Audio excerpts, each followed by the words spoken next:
قدیما میگفتن قسمت باشه از یمن میافته، قسمت نباشه از دهن میافته. من چون پدرم میخوندن و زمزمه میکردن زیر لبشون اینجور آهنگا رو، خیلی باهاش آشنام و اصلا همش گوزپام دارم از اولی که نشسته بودم اینجا و خیلی خوشحالم از اینکه اومدم.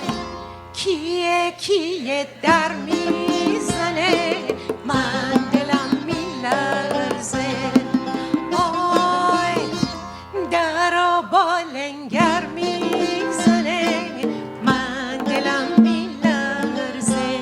یاد گرفتی جونم؟ خب البته این که اصلش نیست. ببینید الان مردم اصلشو به شما میگن.